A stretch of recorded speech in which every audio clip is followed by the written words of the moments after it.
Pulse motor fabrication update. We've completed, let's see if we can stop this thing. There we go. So magnet rotor has space for 8 magnets. Currently using 4 1x3s. Need a better or a more stable mount fixture for the electromagnet. It runs without the 10-pound flywheel, but the flywheel definitely helps. Power supply is set at 18 volts. I don't know. We're going to have to. I think I measured the ohm reading, or the resistance reading of the coil on the electromagnet, and it came out to about 2.5. About 2.5 ohms. So what's that? Approximately. I don't know. What's that make it? We'll figure it out later. But we can do the math. It's what is it? 18.5 divided by 2.5. So it's like a 9 amp pulse, I guess. But the power supply doesn't supply 9 amps. It maxes out at about 3. So we're getting about a 3 amp pulse. From the cam and the contact switch. So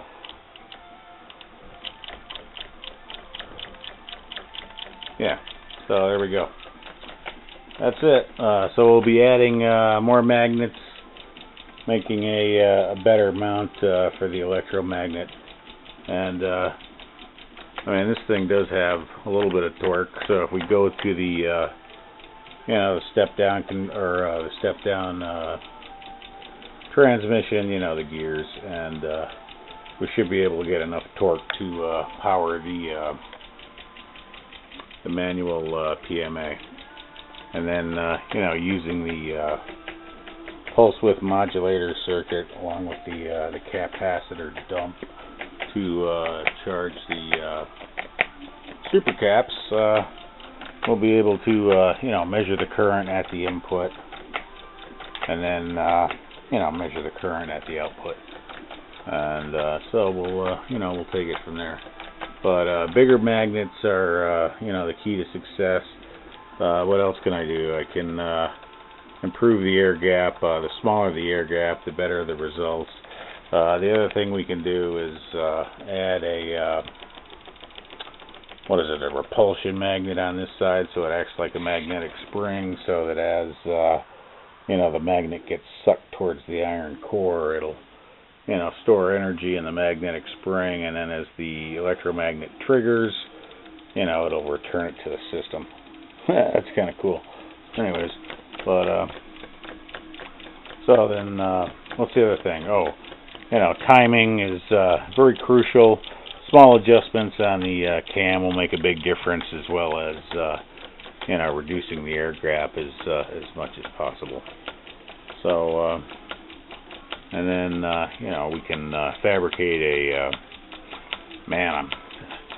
I found one video that used large like 3-inch by 1-inch magnets on the magnet rotor, and he was getting really super results. Of course, he was using a higher voltage supply, and but it was still pulsed. This thing was just incredible. And I'll try to find it again, but it's highly unlikely. So the bigger the magnets, we're going to have better results, and I'm still waiting for those to show up, but they'll be here in the future. So without the gravity assist, we should be able to get results from the PMA. Anyways, so that's pretty much it. Thanks for watching.